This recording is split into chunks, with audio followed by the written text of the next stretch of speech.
Jennifer Taniguchi, and I'm an orthopedic surgeon here at Glacial Ridge Health System, a center for surgical care. And I'd like to talk with you about carpal tunnel syndrome. Carpal tunnel syndrome typically leads to numbness and tingling in your fingers. And it usually affects your thumb, index, long, and sometimes part of the ring finger. A small finger is usually, your pinky is usually spared. And it can be quite annoying. It can happen when you're doing things where your wrist is bent, such as driving, talking on the phone, and you'll suddenly get numbness and tingling into your fingertips. You might have problems with your grip strength or have a hard time holding on to things or twisting. It can bother people a lot at nighttime because without knowing it, you may curl up in the fetal position with your wrist bent, and that compresses the nerve, and then you may wake up because you have numbness and tingling, your hand feels asleep as well, and then you'll have to shake it to make it feel better again. So treatments at home that you could try, you could go and get a wrist brace, just anything that keeps the wrist straight or even bent back a little bit, and try that whenever you notice that your fingers start to go numb, so either during activities or some people wear them at nighttime so that their hands don't go to sleep when they're asleep. Other things you could try would be ibuprofen or aspirin as an anti-inflammatory to help with any pain, or Tylenol. And then you could also try stretches. I like something like a prayer stretch that helps just stretch out the area. Last of all is just being aware of activities where you feel the numbness in your fingers and trying to avoid those activities.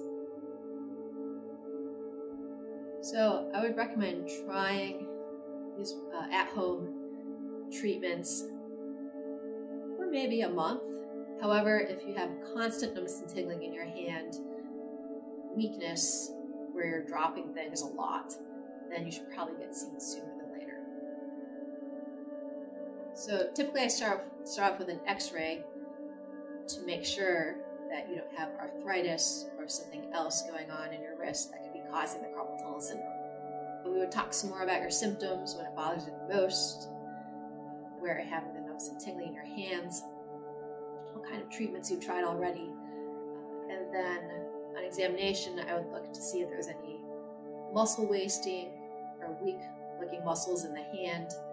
Also do some examinations to check for carpal tunnel syndrome, where I compress the nerve and see if that causes your numbness and tingling.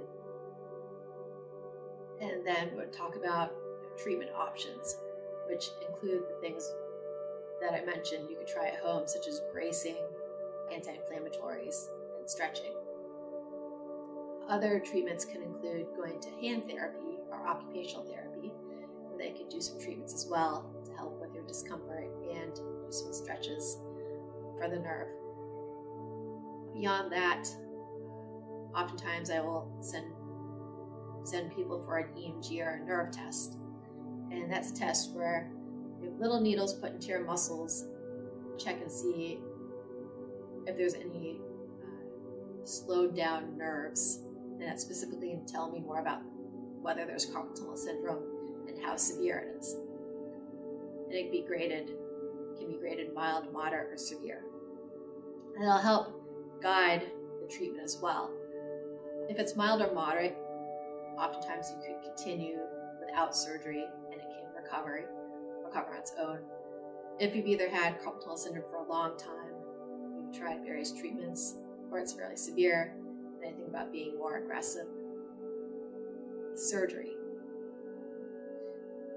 Sometimes if you're in between, I'll try a cortisone injection to decrease any inflammation around the nerve, and that can help a lot with the symptoms.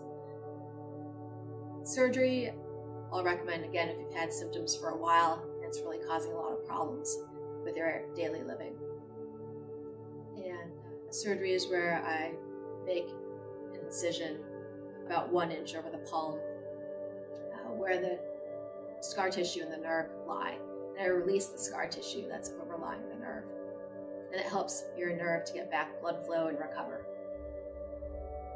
Typically after the carpal tunnel surgery itself is quick. It's same-day surgery. It takes about 15 minutes.